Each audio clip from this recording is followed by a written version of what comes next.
धन्यवाद। माननीय गृह मंत्री जी।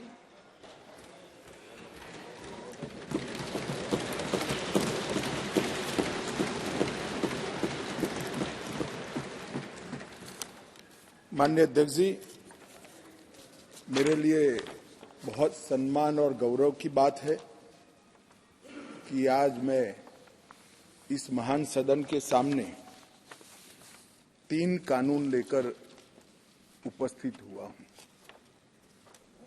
माननीय अध्यक्ष जी, ये एक ऐसा मौका है जब हमारा संविधान अगले वर्ष 75 साल पूरे कर लेगा। ये एक ऐसा मौका है जब अभी-अभी आपकी अध्यक्षता में ही इस संसद ने इस देश की मातृशक्ति को 33% आरक्षण सदनों में देकर कानून बनाने में इनकी हिस्सेदारी तय की है। और उसी समय में ये ऐतिहासिक सदन में करीब 150 साल पुराने 3 कानून जो हमारी क्रिमिनल जस्टिस सिस्टम, आपराधिक न्याय प्रणाली को गवर्न करते हैं, वो तीनों कानूनों में पहली बार मोदी जी के नेतृत्व में भारतीयता, भारतीय संविधान और भारत की जनता का चिंता करने वाले बहुत आमूलचूल परिवर्तन लेकर मैं आया हूं। माननीय अध्यक्ष जी, इंडियन पिनल कोड, इसकी जगह जो इंडियन पिनल कोड 1860 में बना, उसका उद्देश्य ही दंड देना था, उसका उद्देश्य न्याय देना नहीं था। उसकी जगह भारतीय न्याय संहिता 2023 इस सदन की मान्यता के बाद पूरे देश में अमल में आएगी। माननीय अध्यक्ष जी, सीआरपीसी, क्रिमिनल प्रोसीजर कोड 1998, इसकी जगह भारतीय नागरिक सुरक्षा संहिता 2023 इस सदन की अनुमोदना के बाद अमल में आएगी। और इंडियन एविडेंस एक्ट 1872 की जगह भारतीय साक्ष्य विधेयक 2023 अमल में आएगा। कई लोगों को मैं इस बिल को स्टैंडिंग कमेटी को भेजने के बाद मिला हूं। आज तो यहां पर बोलने के लिए तो बैठे नहीं हैं, परंतु मुझे कहते हैं क्या फर्क पड़ेगा। सुनते तो मालूम पड़ते कि फर्क क्या पड़ता। माननीय अध्यक्ष जी, एक बेजान मुर्दा पड़ा है और अगर उसमें आत्मा होती है तो जिंदा इंसान बनता है। इतना आमूलचूल परिवर्तन हमारी आपराधिक न्याय प्रणाली का के अंदर आना है। अध्यक्ष जी, आज मैं तलारी रंगैया से लेकर हेमाजी तक 35 सांसदों ने इसके अंदर अपने अपने विचार व्यक्त किए हैं। वो सभी को मैं ध्यान से सुना है। ढेर सारी चीजें ज्यादातर किसी के सुझाव बदलाव के लिए नहीं है, कुछ सुझाव बदलाव के लिए भी है, मगर कुछ चीजें जो उठाई गई हैं उसको मैं मानता हूं कि मेरी स्पष्टता के बाद इनकी चिंता से वो मुक्त हो जाएंगे। और कुछ लोग, ओवैसी साहब हो या कोई 1-2 और है, जिनकी चिंता ही ऐसी है जो समाप्त नहीं की जानी चाहिए, चिंता उनकी एक कानून से बड़ी है, वो बहुत उचित हुआ है। इसलिए ऐसी चिंता का मेरे पास कोई समाधान नहीं है, परंतु स्पष्टता से काफी सारी चीजें क्लियर हो जाएगी। और मैं 3 ऑफिशियल अमेंडमेंट लेकर भी आऊंगा जो मैं बाद में बताऊंगा। माननीय अध्यक्ष जी, एक तीनों कानून अंग्रेजों के जमाने से बनाए थे। जैसा मैंने कहा कि 150 साल पुराने कानून है। मोदी जी ने प्रधानमंत्री बनने के बाद गुलामी की मानसिकता और गुलामी के सारे चिन्ह इस देश में से जल्दी मिट जाए, और नए आत्मविश्वास के साथ महान भारत की रचना का रास्ता प्रशस्त हो, इस पर आग्रह रखा। उन्होंने लाल किले की प्राचीर से कहा, मान्यवर, उन्होंने कहा कि कॉलोनियल कानूनों से जल्दी इस देश को मुक्ति मिलनी चाहिए और उसी के तहत गृह मंत्रालय ने 2019 से इसमें परिवर्तन लाने के लिए गहन विचार विमर्श चालू किया था। मान्यवर, ये जो कानून थे, ये कानून एक शासक ने, विदेशी शासक ने अपने शासन को बनाए रखने के लिए बनाए हुए कानून थे। एक गुलाम प्रजा को गवर्न करने के लिए बनाए हुए कानून थे और इसकी जगह अब ये जो कानून आ रहे हैं वो हमारी संविधान की मूल 3 चीजें, व्यक्ति की स्वतंत्रता, मानव के अधिकार और सबके साथ समान व्यवहार, ये 3 सिद्धांतों के आधार पर बनाए जा रहे कानून है। ये इसका मूल परिवर्तन है जो कुछ लोग पहचान नहीं पाए। मान्यवर, हमारे यहां न्याय की बहुत पुरानी अवधारणा है। हमारे यहां न्याय की अवधारणा अनेक प्रकार के दर्शन के अंदर समाहित, व्यास, अत्रि, याज्ञवल्क्य, बृहस्पति, पराशर, चाणक्य, वत्सायन, देवानंद ठाकुर, जयंत भट्ट, गणेश उपाध्याय, केशव मिश्र, रघुनाथ शिरोमणि, ये सभी विद्वानों ने अनेक प्रकार की संहिता में दंड और न्याय पर अपने विचार रखे हैं जो मूल भारतीय विचार है।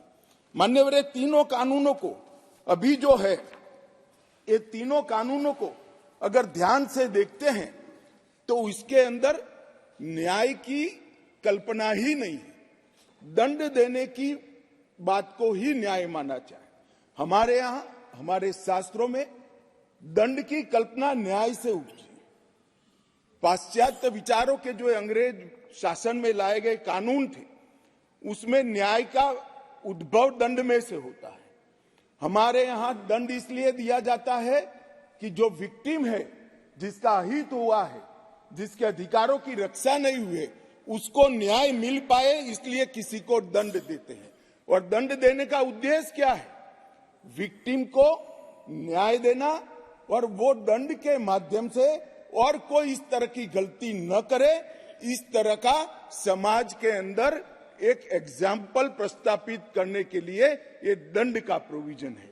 ये नए जो 3 कानून लेकर मैं आया हूं, वो मूल भारतीय न्याय के संहिता के आत्मा को प्रगटीकरण देने वाले कानून है और सच अर्थ में आजादी के इतने सालों के बाद, मान्यवर, पहली बार ये तीनों आपराधिक कानूनों का, अपराध की सिस्टम को चलाने वाले कानूनों का, क्रिमिनल जस्टिस सिस्टम को चलाने वाले कानूनों का पहली बार मानवीयकरण होगा।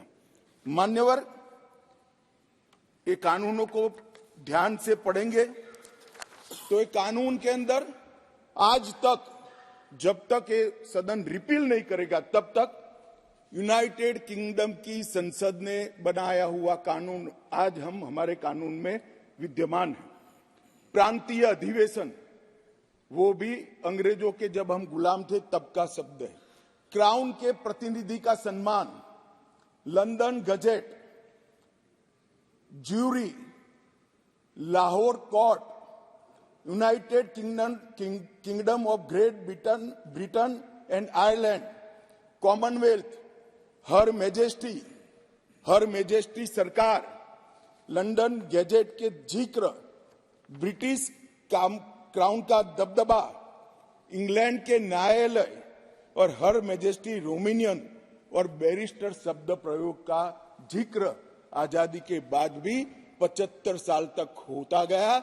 मोदी जी के इस इनिशिएटिव ने हमारे तीनों कानून को एक गुलामी की मानसिकता और उसके चिन्हों से मुक्त करा है। मान्यवर, ये कानून जो बनाए थे, ढेर सारे लोगों ने कहा, कुछ सांसद मुझे पर्सनली भी मिले, वो समझ ही नहीं पाते थे कि फर्क क्या कर रहे हैं। मैंने कहा कि ये सब आपको समझना है तो सबसे पहले चैप्टर को समझिए। चैप्टर की अनुक्रमणिका देखेंगे तो ही मालूम पड़ जाएगा कि कानून इस देश के नागरिकों के लिए नहीं बने थे, कानून अंग्रेजों की राज की सुरक्षा के लिए। मान्यवर, अभी जो कानून हम रिपील करने जा रहे हैं वो कानून में मानववध और किसी महिला के साथ अत्याचार, उसके पहले सरकारी खजाने को लूटने की सजा, रेलवे की पटरी उखाड़ने की सजा और ब्रिटिश ताज के अपमान की सजा को रखा गया था। मानववध तो बेचारा 302 नंबर पर बैठा बैठा अपनी राह देख रहा था। सुरक्षा प्रायोरिटी क्या थी? मानववध नहीं था। किसी महिला के साथ हुआ दुर्व्यवहार, अत्याचार को न्याय दिलाना नहीं था।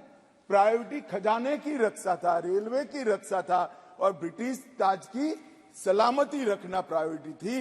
अब ये पूरा का पूरा बदलकर सबसे पहले महिलाओं और बच्चों के विरुद्ध को अपराध को प्रायोरिटी दी गई है। मानव शरीर पर प्रभाव डालने वाले विषयों को प्रायोरिटी दी है। उसके बाद में देश की सीमाओं की सुरक्षा को प्रायोरिटी दी है। उसके बाद में सेना, नौसेना, वायुसेना के संबंधित अपराधों को लिखा गया है। उसके बाद इलेक्ट्रोल अपराधों को लिखा गया है। उसके बाद सिक्के, करेंसी नोट, बैंक नोट और सरकारी स्टैंप के साथ छेड़खानी को लिया गया है और उसके बाद ब्ला ब्ला ब्ला बाकी सारी चीजें आती हैं। तो पहली बार हमारे संविधान का जो स्पिरिट है वो स्पिरिट के हिसाब से कानून अब मोदी जी के नेतृत्व में बनने जा रहा है। मुझे गौरव है कि तीनों कानूनों को 150 साल के बाद बदलने का और वो बिल को पायलट कर इस सदन में लाने का गौरव मुझे प्राप्त हुआ है। मान्यवर, जो कहते थे कि हम नहीं समझते हैं, मैंने कहा कि अगर मन खुला रखोगे और मन भारतीय रखोगे तो समझ में आ जाएगा। मन अगर इटली का है तो कभी समझ में नहीं आएगा। मान्यवर, मन का सवाल होता है, भाषा का सवाल नहीं होता है। मन अगर यहाँ का है तो तुरंत समझ में आ जाता है, मन अगर यहाँ का नहीं है तो कभी समझ में नहीं आएगा। मान्यवर, इसमें बहुत सारी चीजों पर हमने थ्रस्ट दिया है। आतंकवाद की व्याख्या अब तक किसी भी क्रिमिनल जस्टिस सिस्टम के कानून में नहीं थी। पहली बार मोदी सरकार आतंकवाद को अब व्याख्यायित करने जा रही है, जिससे इसका कोई लूपहोल्स उठाकर आगे फायदा न ले पाए। मान्यवर, इसके साथ साथ राजद्रोह को देशद्रोह में बदलने का काम किया। पहले राजद्रोह की व्याख्या थी, मैं आगे डिटेल में बताऊंगा। राज से मतलब शासन था, भारत नहीं था। किसी भी राज्यकर्ता के खिलाफ कोई भी कुछ बोलता था तो इसके पर अपराध, राजद्रोह का कानून लग जाता था। हमने व्यक्ति की जगह देश को रखा है। व्यक्ति की टीका ये लोकतंत्र का सबसे अच्छा लक्षण है और देश को नुकसान करने वाले को कभी बख्शना नहीं चाहिए। ये दृढ़ता भी इसमें है। राजद्रोह को इतने साल के बाद देशद्रोह में परिवर्तित करने का काम ये कानून करेगा। मान्यवर, कानून में आज इस सदन के सभी सभासदों को गारंटी देना चाहता हूं कि आने वाले 100 साल के टेक्निकल इनोवेशन जितने भी होंगे, इसकी कल्पना कर हमारी न्यायिक पद्धति को इससे सुसज्ज करने के लिए सारे प्रोविजन इसी कानून के अंदर कर दिए गए हैं और सारी टेक्नोलॉजी का उपयोग कर जल्दी न्याय बने, इसके लिए भी हम आगे बढ़ रहे हैं। मॉब लिंचिंग का प्रावधान भी किया है। एक बार मैं किसी भाषण में चिदम्बरम साहब को सुन रहा था। उन्होंने कहा कि गृह मंत्री की परीक्षा है कि नया कानून लेकर आएंगे तो मॉब लिंचिंग का क्या करेंगे। चिदम्बरम साहब, ना आप हमारी पार्टी को समझे हो, ना हमारे सिद्धांतों को समझे हो। हमारी पार्टी की केवल एक और एक आइडियोलॉजी है, भारत का उत्कर्ष एकमात्र आइडियोलॉजी पर Bharatiya Janata party. Mob lynching घृणित अपराध है और उसको हम नए कानून में फांसी की सजा का प्रावधान कर इंक्लूड कर रहे हैं। मगर अब मैं आपको पूछना चाहता हूं, आपने भी इस देश में 70 साल में 58 साल शासन किया है, आपने मॉब लिंचिंग को भला अब तक क्यों नहीं लाए थे? हम तो जब बदलाव किए तब लाए। मॉब लिंचिंग शब्द का उपयोग हमें गाली बोलने के लिए तो खूब किया, मगर जब सत्ता में आए तब भूल गए। इस प्रकार के व्यवहार को जनता जानती है, इसीलिए उस ओर बैठे हो और उस ओर से भी सदन के बाहर बैठे हो। मान्यवर, ये जो इनका डबल स्टैंडर्ड है, इसके कारण उनकी पार्टी को आज इतनी सारी दिक्कतें उठानी पड़ी है। मान्यवर, पुलिस और नागरिक के अधिकारों के बीच में बहुत अच्छे से इसमें संतुलन साधा गया है। सजा का दर बढ़ाने के लिए हमने ढेर सारे प्रावधान इसके अंदर करे हैं, जिससे सजा करने का प्रतिशत बढ़ेगा। साइबर क्राइम के लिए भी ढेर सारी प्रोविजंस किए हैं और कम्युनिटी सर्विस को भी हम पहली बार इंट्रोड्यूस कर उसको कानूनी जामा पहनाने जा रहे हैं, जिससे जेलों पर के बर्डन को कमी आ जाएगी। मान्यवर, ये तीनों कानून जैसे मैंने कहा 150 साल के बाद बदले जा रहे हैं और देश के 130 करोड़ लोगों को प्रभावित करने वाले कानून हैं और ये कानूनों के आधार पर ही आने वाले समय में इस देश की आपराधिक न्याय प्रणाली चलनी है। इसलिए बहुत जरूरी था कि इस पर एक व्यापक बहस की जाए, समाज के हर वर्ग से, और जो लोग इनसे जुड़े हुए हैं, ये प्रक्रिया में जुड़े हुए, वो सभी से, सभी चुने हुए प्रतिनिधियों से, सभी ऑल इंडिया सर्विस के अधिकारियों से और सभी विधानसभा के सदस्यों से भी चर्चा की जाए।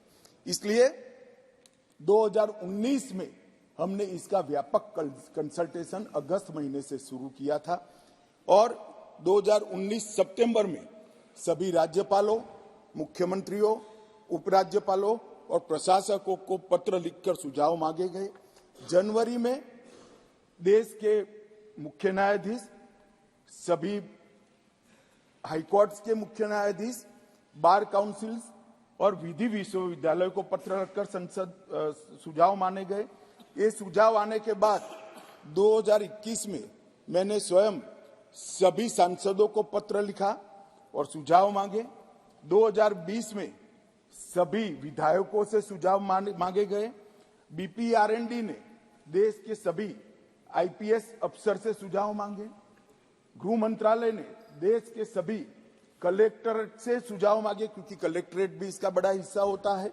और मार्च 20 में ये सारे सुझावों को संकलित नेशनल लॉ यूनिवर्सिटी दिल्ली के कुलपति की अध्यक्षता में कमेटी बनाकर किया और उसके बाद लगभग 18 राज्य, 6 संघ राज्य, सुप्रीम कोर्ट और 16 उच्च न्यायालय, 5 न्यायिक एकेडमीज, 22 विधि विश्वविद्यालय, 42 संसद सभ्य और लगभग 200 के आसपास आईपीएस अफसरों ने अपने सुझाव मुझे भेजे।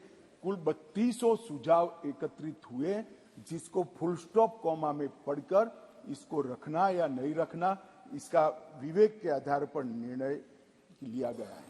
और पूरे तीनों कानूनों को मैंने स्वयं लाइन बाय लाइन नहीं, फुल स्टॉप कॉमा में पढ़ा है। 58 सीटिंग मेरे 158 सीटिंग मेरे खुद के हुए हैं सुझावों को आमेज करने के लिए और कानूनों को पढ़ने के लिए। और ये सब कर हम ये कानून लेकर आए थे।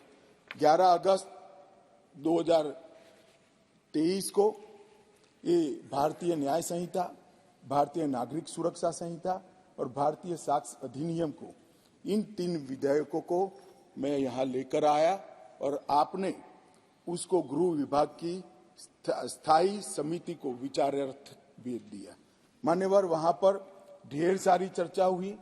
10 नवंबर 2023 को इसकी रिपोर्ट राज्यसभा के उपसभापति को दे दी गई और ढेर सारे सुझाव, ढेर सारी टाइपिंग एरर्स, ग्रामेटिकल एरर्स और लीगल प्रोनाउंसिएशन के जो अपभ्रंश थे, ये सब सुधारने के लिए माननीय संसद सभ्यों की समिति ने ढेर सारे विचार रखे।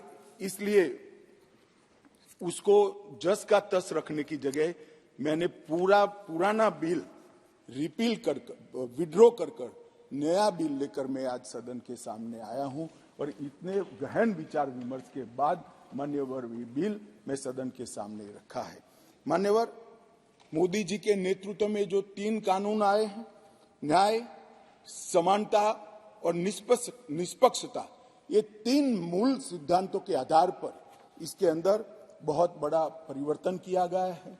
टेक्नोलॉजी का भरपूर उपयोग हो और आने वाले लंबे समय तक टेक्नोलॉजी के नए नए इनोवेशन क्या हो सकते हैं, इसकी कल्पना कर अभी से इसकी कानूनी वैधता के लिए ढेर सारे प्रोविजन किए हैं।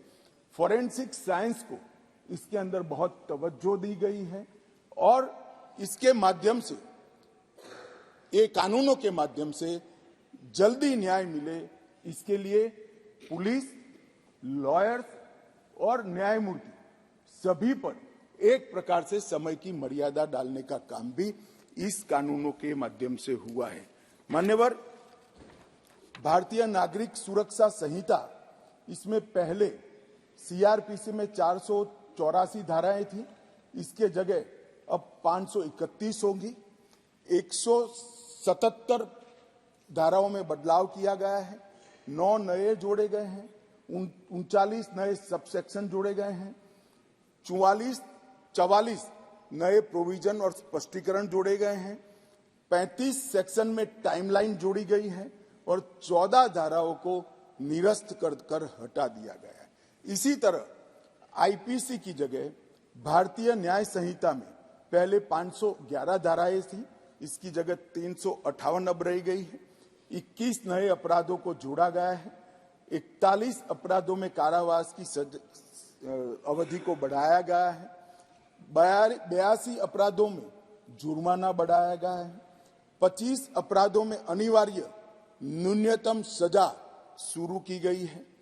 6 अपराधों को सामुदायिक सेवा का दंड, कम्युनिटी सर्विस का पेनल्टी देने का काम किया गया है और 19 धाराओं को निरस्त कर दिया गया है।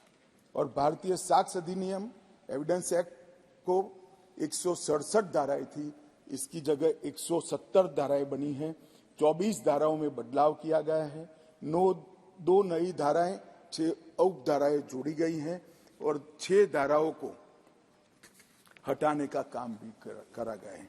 मान्यवर, मैं आज इस सदन को कहना चाहता हूं कि 2014 में नरेंद्र मोदी सरकार आने के बाद, एक लंबे अरसे बाद, अटल जी की सरकार ने भी ये प्रयास किया था, परंतु एक मिलीजुली सरकार थी, कई प्रकार की इसमें कठिनाइयां भी आती थी, मगर लंबे समय के बाद 2 बार इस देश की जनता ने ऐसी सरकार चुनी जिस सरकार ने अपने पूरे मैनिफेस्टो को अक्षरशः लागू करने का काम किया है और जिस मैनिफेस्टो को मैंडेट किया है, इसको लेकर फिर से जनता के सामने जाएंगे। हमने कहा था हम धारा 370 और 35 से हटा देंगे, हट गई। हमने वादा किया था आतंकवाद, उग्रवाद और के खिलाफ जीरो टॉलरेंस की नीति सरकार बनाएगी और सुरक्षा कर्मियों को फ्री हैंड देंगे, हमने दिया। इसके कारण 3 हॉटस्पॉट, जम्मू कश्मीर, वामपंथी उग्रवादी क्षेत्र और उत्तर पूर्व में हिंसक घटनाओं में 63% की कमी आई है और मृत्यु में 73% की कमी आई है और पूर्वोत्तर से 70% से ज्यादा क्षेत्र से अपसपा को हटा लिया गया है। जिन्होंने अपने एजेंडा में रखा था कि हम अपसपा हटाएंगे, वो ऐसी स्थिति का निर्माण नहीं कर पाए। हमने नहीं रखा था, अपसपा को हटाया नहीं है, परंतु हमने इसके अमल को रिस्ट्रिक्ट करने में सफलता प्राप्त करी है, क्योंकि वहां कानून और व्यवस्था की परिस्थिति ठीक हो गई। हमने मान्यवर कहा था कि अयोध्या में जितना हो सके उतना जल्दी राम मंदिर बनाएंगे और 22 जनवरी को वहां पर राम लल्ला विराजमान होगा। ये नरेंद्र मोदी सरकार ये नरेंद्र मोदी सरकार है, ये नरेंद्र मोदी सरकार है मान्यवर, जो कहती है वो करती है। मान्यवर, हमने कहा था संसद और विधानसभा में महिलाओं को 33% आरक्षण देंगे। कांग्रेस पार्टी कई बार पावर में आई, तिथियां निकालती रह गई, हमने दे भी दिया और सर्वानुमत से देकर इस देश की मातृशक्ति को हमने सम्मानित करने की। हमने कहा था 3 तलाक मुस्लिम माताओं बहनों के लिए अन्याय करता है, उसको हम समाप्त कर देंगे। मान्यवर, हमने इस वादे को भी पूरा किया। हमने कहा था कि न्याय मिलने की घटी को बढ़ाएंगे और न्याय के आधार पर होगा, दंड के आधार पर नहीं होगा। मैं उस वक्त पार्टी का अध्यक्ष था, श्रीमान राजनाथ सिंह जी घोषणा पत्र लेकर जनता के सामने गए थे और आज हम दोनों बैठे हैं। मुझे आनंद है मोदी जी ने ये पार्टी के वादे को आज पूरा करने का। मान्यवर, न्याय एक बहुत अम्ब्रेला टर्मिनोलॉजी, न्याय एक सभ्य समाज की नींव डालता है। हमारे संविधान ने राजनीतिक न्याय, आर्थिक न्याय, सामाजिक न्याय, न्याय की कई परिभाषाएं बनाकर हमारे लिए रखी है और ढेर सारे अनुच्छेद में 38, 39 से 142 में इसका जिक्र भी किया है। मगर जनता के आम मानस में न्याय का मतलब क्रिमिनल जस्टिस सिस्टम से होगा। न्याय अनेक प्रकार के हैं, मैं इसका स्वीकार करता हूं। बड़ी पवित्र संकल्पना हमारे संविधान निर्माताओं ने रखी है, परंतु जनता डे टू डे में क्रिमिनल जस्टिस सिस्टम को न्याय कहती है। और आज मैं ये जो 3 बिल लेकर आया हूं, मोदी जी ने सालों से देश की जनता की जो अपेक्षा थी कि हमें पेनल्टी नहीं चाहिए, हमें दंड नहीं चाहिए, हमें न्याय चाहिए, आम आदमी की सुरक्षा होनी चाहिए, वो बिल इस बिल के माध्यम से होगा। राज्य का सबसे पहला कर्तव्य मान्यवर न्याय होता है और लोकतंत्र के 3 स्तंभ न्यायपालिका, कार्यपालिका और विधायिका, ये तीनों एक न्याय का मजबूत प्रशासन देने के लिए हमारे संविधान निर्माताओं ने 3 के बीच में काम की बंटवारा किया है। और आज पहली बार तीनों मिलकर दंड केंद्रित नहीं परंतु न्याय केंद्रित क्रिमिनल जस्टिस सिस्टम लेंगे। आपकी अध्यक्षता में ये न्याय यहां पर कानून बनेगा, इसका इम्प्लीमेंटेशन कार्यपालिका करेगी और इसका बाकी रहा हुआ इम्प्लीमेंटेशन न्यायपालिका करेगी। ये तीनों अंग इकट्ठा होकर इस देश में भारतीय विचार की न्याय प्रणाली को प्रस्थापित करेंगे। और न्याय, जैसा मैंने कहा, एक अम्ब्रेला टर्म है। न्याय कहते हैं तो बहुत बड़े समुदाय के प्रति होता है।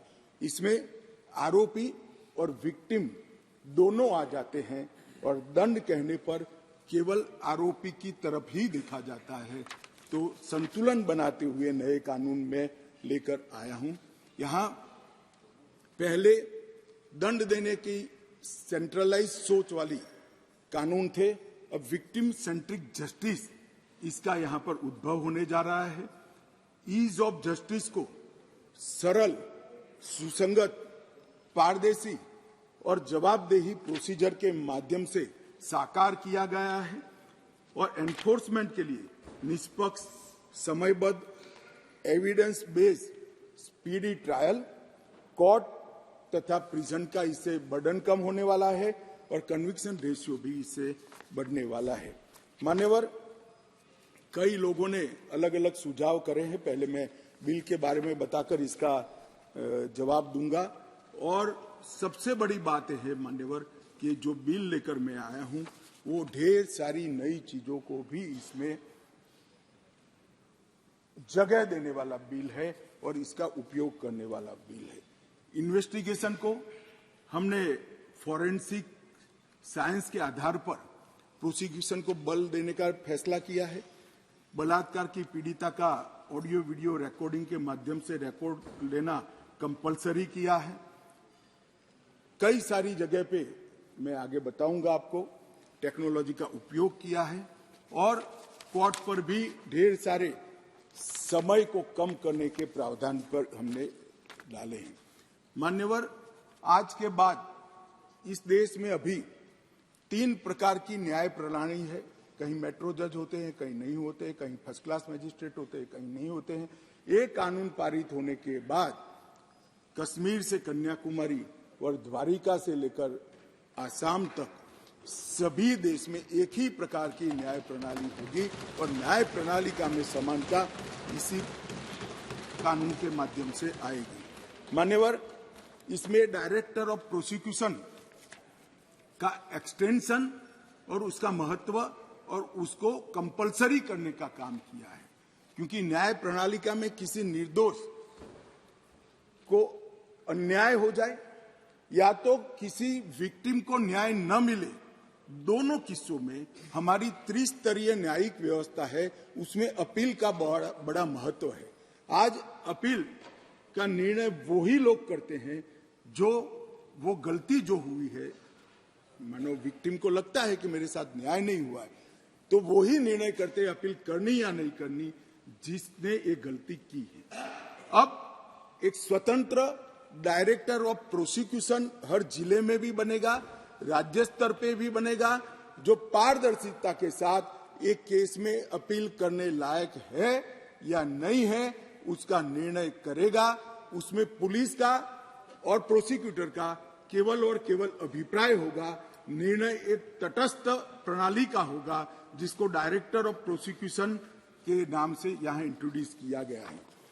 पुलिस की अकाउंटेबिलिटी कई सारे मामलों में तय की है, जैसे इस देश की अदालतों में हेबियस ढेर सारी होती है, परिवारजन जाते हैं, हमारे सगा संबंधी कहाँ है हमें मालूम ही नहीं है, पुलिस कहती है हमारे पास नहीं है। अब तय कर दिया है गिरफ्तार व्यक्तियों की सूचना अनिवार्य रूप से हर पुलिस स्टेशन पर रखनी पड़ेगी और एक पुलिस अधिकारी को इसके लिए जिम्मेदार करना पड़ेगा।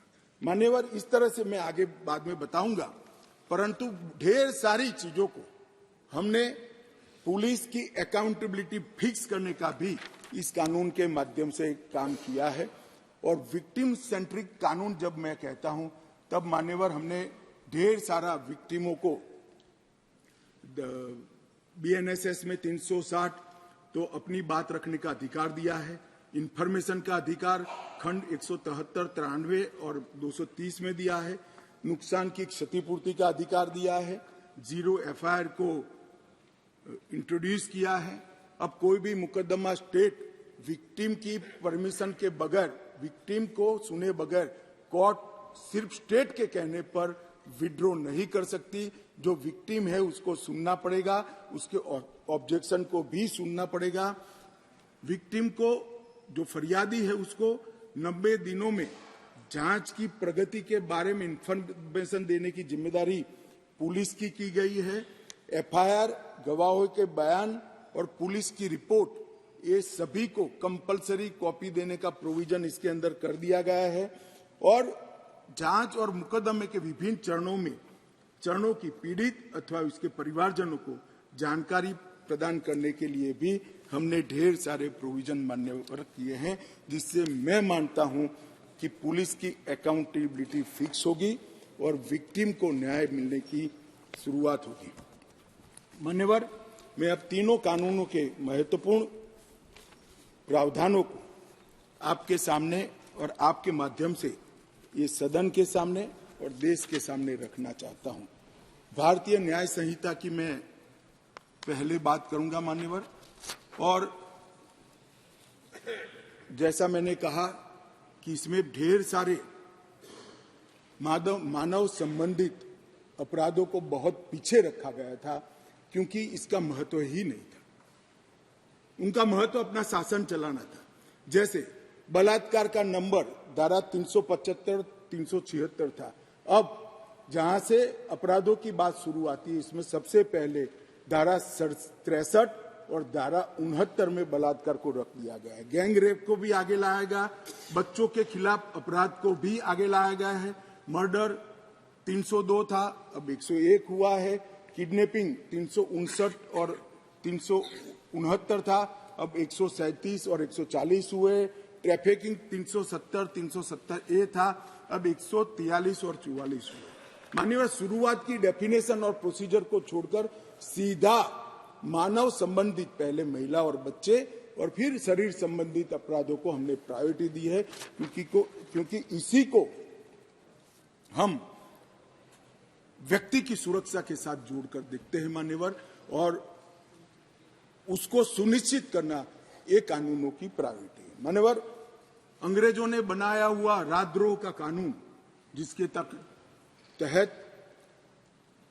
तिलक महाराज, महात्मा गांधी, सरदार वल्लभ भाई पटेल, ढेर सारे हमारे आजादी के स्वतंत्र सेनानी, बड़े बड़े हमारे नायक सालों के सालों 6-6 साल तक जेल में रहे।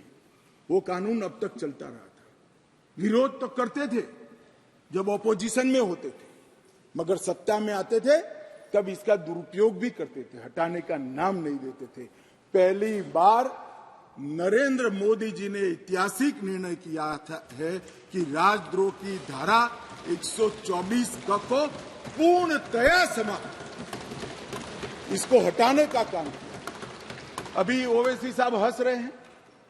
ओवैसी साहब, मैं भी थोड़ा साइकोलॉजी पढ़ा हूं, विज्ञान का विद्यार्थी हूं। फिर इनके मन में है कि आपने बदल कर रख दिया। मान्यवर, मैं कहना चाहता हूं, हमने राजद्रोह की जगह देशद्रोह की स्थिति रखी।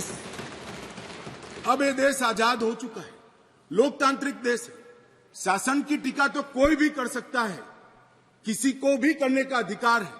इसके लिए इस देश में अब किसी को जेल में नहीं जाना पड़ेगा, चाहे हमारा शासन है। मैं फर्क समझाता रहा हूं, जो बड़े कटाक्षमय तरीके से ओवैसी साहब हंस रहे हैं इसलिए, मगर इस देश के खिलाफ कोई बोल नहीं सकता, इस देश के हितों को कोई नुकसान कर नहीं सकता। इस देश के झंडे, इस देश की सीमाएं, इस देश के संसाधनों के साथ अगर कोई खिलवाड़ करेगा तो निश्चित रूप से उसको जेल में जाना, और जेल में जाना चाहिए। मानिए, ये हमारी सरकार का थ्रस्ट है।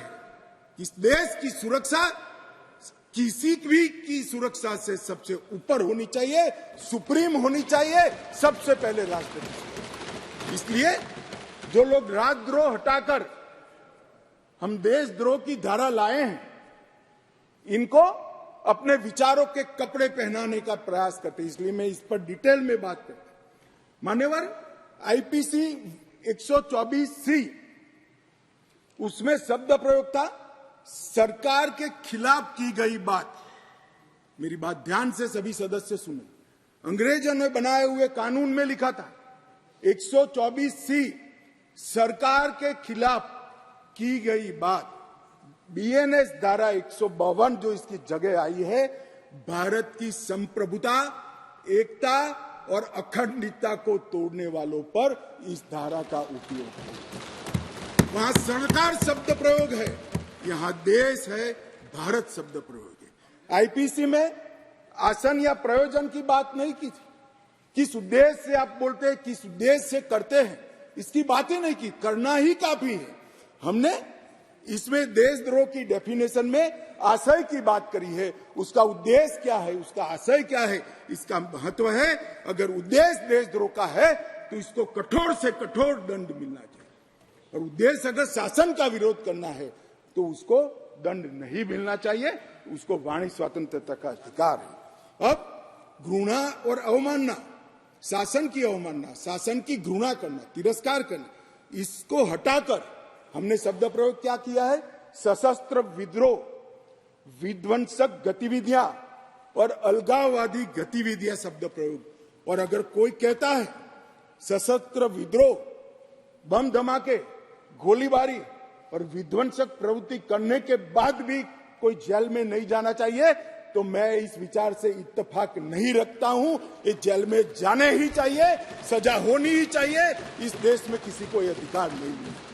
मान्यवर, मैं इसलिए कहता हूं कि कुछ लोग ये नए इनिशिएटिव को अपना कलर देने का प्रयास कर रहे हैं, मगर आपका कलर, आपकी सोच, आपके विचार, आपकी नजर, आपको मुबारक हो। हम तो संविधान की स्पिरिट को लेकर आगे चलने वाले लोग हैं। देश के खिलाफ जो कुछ करेगा उसको जरूर सजा होगी, ऐसा कानून में होना चाहिए।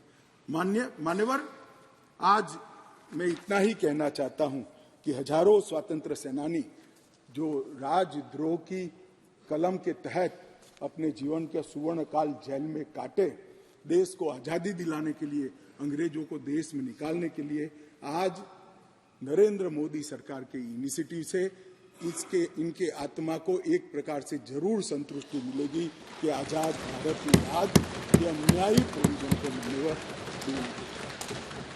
मान्यवर, हमने महिलाओं और बच्चों की सुरक्षा के लिए भी ढेर सारे प्रोविजन किए हैं। मान्यवर, भारतीय न्याय संहिता में एक नया चैप्टर महिलाओं और बच्चे के प्रति अपराध का हमने ऐड किया है। इस विधेयक में 18 वर्ष से कम उम्र की महिला के बलात्कार से संबंधित प्रोविजन में हम बदलाव कर रहे हैं। मौजूदा बलात्कार का प्रोविजन रीनंबरिंग तो हुआ है तथा नाबालिग महिलाओं के सामूहिक बलात्कार को पॉक्सो के साथ सुसंगत बना देता है, क्योंकि कुछ प्रोविजन ऐसे थे जो पॉक्सो में ज्यादा हार्ड थे। जिनको फेवर करनी थी वहां पुलिस स्टेशन में पॉक्सो अप्लाई नहीं किया जा सकता है। अब पॉक्सो अप्लाई करे न करे, बलात्कार करने मात्र से पॉक्सो की सभी धाराएं ये न्याय संहिता के माध्यम से लागू हो जाएगी और उनको सजा। आयु का अधिकार आधारित वर्गीकरण ठीक नहीं था। क्रमशः 18, 16 और 12 वर्ष की उम्र के नाबालिगों के बलात्कार के लिए हमने अलग अलग सजा का निर्धारण किया है। 18 वर्ष से कम आयु की बच्चियों के मामले में आज जीवन कारावास और मृत्यु दंड का प्रावधान हमने किया है। मान्यवर, उनको फांसी की सजा। गैंग रेप के मामलों में 20 साल की सजा या जिंदा रहने तक की सजा का प्रावधान किया है और 18 वर्ष से कम उम्र की स्त्री के साथ बलात्कार में फिर से फांसी की सजा को हमने यहां पर रखा है। मान्यवर, बलात्कार की परिभाषा के तहत भी एक एनोमली थी। सहमति से बलात्कार में 15 वर्ष की जो आयु डाली थी उसको बढ़ाकर हमने 18 साल किया है। तो 18 साल से कम आयु की बालिका के साथ कोई भी कुछ करेगा तो माइनर रेप के दायरे में घुस जाएगा। मान्यवर, इसके बाद जेंडर न्यूट्रल कानून बना है। कई जगह पे कई सारी चीजें छूट गई थी। लड़के और लड़कियों के व्यापार जो एक घृणित अपराध है, इसमें सिर्फ लड़कियों का जिक्र था, वहां लड़कों को भी डाल दिया गया है। और आईपीसी की धारा 366A में भी नाबालिग लड़की के साथ बच्चे का भी जिक्र कर इसको जेंडर न्यूट्रल बनाने का हमने प्रयास किया है। मान्यवर, आतंकवादी कृत्य को इतने सालों के बाद 1 लाख से ज्यादा लोग आतंकवाद की बलि पर चढ़ने के बाद 75 साल के बाद पहली बार आपराधिक न्याय कानूनों में जगह देने का काम नरेंद्र मोदी सरकार को। हमारा वादा था मान्यवर इस देश की जनता को कि हम आतंकवाद के खिलाफ जीरो टॉलरेंस की नीति रखेंगे और आतंकवाद की व्याख्या ही नहीं थी। कुछ सांसदों ने, मैं बाद में जवाब देता हूं, कहा है कि यूएपीए में है, मगर जहां उनके प्रभाव वाली सरकारें थी वहां यूएपीए को लगाते नहीं थे। आतंकवादी कृत्य कर सादे गुना की सजा में निकल जाते थे। अब हमने ये मूल कानून के अंदर ही आतंकवाद का जिक्र कर ऐसे लोगों को जेल के बाहर आने का रास्ता लगभग असंभव कर दिया। मुझे मालूम है कुछ लोगों को बड़ी तकलीफ हुई, बताया भी है, मैंने भाषण पढ़े हैं, मुझे तो आश्चर्य हो रहा है।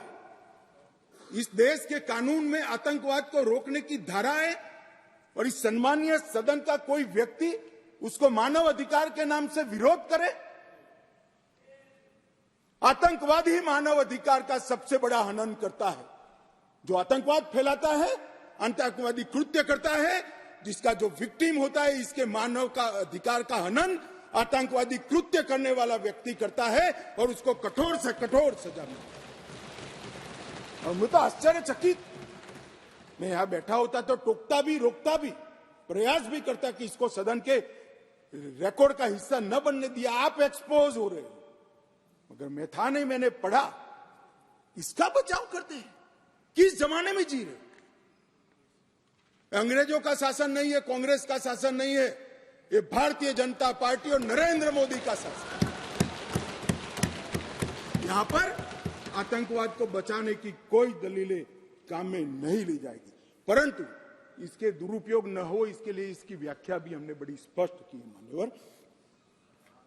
इसकी व्याख्या की है, क्या की है? जो कोई भारत की एकता, अखंडता, संप्रभुता, सुरक्षा और आर्थिक सुरक्षा की प्रभुता को खतरे में डालता है और किसी भी वर्ग में आतंक फैलाने का प्रयास करता है आइदर और साइड से, उसको आतंकवादी घटना कहा जाएगा। उसका विवरण दिया है। डायनामाइट, विस्फोटक पदार्थ, जहरीले गैस, न्यूक्लियर का उपयोग, ऐसी घटनाओं में जब कोई भी मृत्यु होती है तो ये घटना करने वाला आतंकवादी कृत्य में लिप्त माना जाएगा। अब इसमें कहां दुरुपयोग की गुंजाइश है? मगर मन में एक भय पड़ा है मान्यवर, वो भय से ये विरोध जन्म लेता है और मैं तो मानता हूं ये भय तो रहना ही चाहिए, रहना ही चाहिए, रहना ही। जो आतंकवादी कृत्य करते हैं उनके प्रति कोई दया भाव नहीं होना चाहिए। कठोर से कठोर इनके लिए कानून का प्रावधान होना चाहिए और ये नरेंद्र मोदी सरकार का उचित ही निर्णय है कि आतंकवाद के लिए ये कानून में हमने जगह दी है। उसके बाद भारत सरकार, किसी राज्य सरकार, विदेश की सरकार, अंतर्राष्ट्रीय सरकारी संगठन के सुरक्षा को बाधित करने वाले कृत्य भी आतंकवादी माने जाएंगे। मान्यवर, मैं नहीं मानता इसमें कहीं पर भी कोई गुंजाइश बची है कि इसका दुरुपयोग हो। और मैं सदन को आश्वस्त करना चाहता हूं, कानून तो लिखी हुई चीज है, इसका अमल करते वक्त अगर कोई इसका दुरुपयोग करता है, यहां तक हमारी सरकार का सवाल है साहब, हम उसको रोकेंगे भी और उसको नसीहत भी करेंगे, सजा भी देंगे। और सबसे ऊपर कोर्ट है। अगर किसके ग्रीवेंसेस है तो ये आतंकवाद को रोकने का प्रोविजन भी कोर्ट के ऊपर तो नहीं है। धारा लगते ही कोर्ट इसकी मीमांसा करेगी, मगर इसके डर से आतंकवाद को ही न रोका जाए, मैं इस बात से सहमत नहीं हो सकता मान्यवर। मैं सदन से अपील करना चाहता हूं कि इस धारा को जो मोदी सरकार लेकर आई है, आपका समर्थन चाहिए, आशीर्वाद चाहिए और जीरो टॉलरेंस का एक संदेश इस सदन से जाना चाहिए। मान्यवर, संगठित अपराध की भी पहली बार व्याख्या की गई है। कई राज्य और राज्यतर गैंगे संगठित अपराध करती हैं, इसके लिए कोई विशेष कानून नहीं था। इसके अंदर हमने साइबर अपराध को, आर्थिक अपराध को, भूमि हत्याना को, हथियारों की व्यापार को, डकैती को और मानव लोगों की तस्करी करने, व्यक्तियों की मानव तस्करी में, ये सभी को इसके अंदर रखा है। आर्थिक अपराध की भी हमने व्याख्या की है। करेंसी नोट, बैंक नोट, सरकारी स्टैंप का कुटकरण, हवाला व्यवहार और बड़े पैमाने पर वित्तीय कपट और आर्थिक व्यवस्था को तोड़ने के सभी प्रयास, इसको भी आर्थिक अपराध की व्याख्या की तरह पहली बार लाने का काम नरेंद्र मोदी जी कर रहे हैं और इससे मुझे लगता है कि न्यायपालिका का काम काफी सरल हो जाएगा। मान्यवर,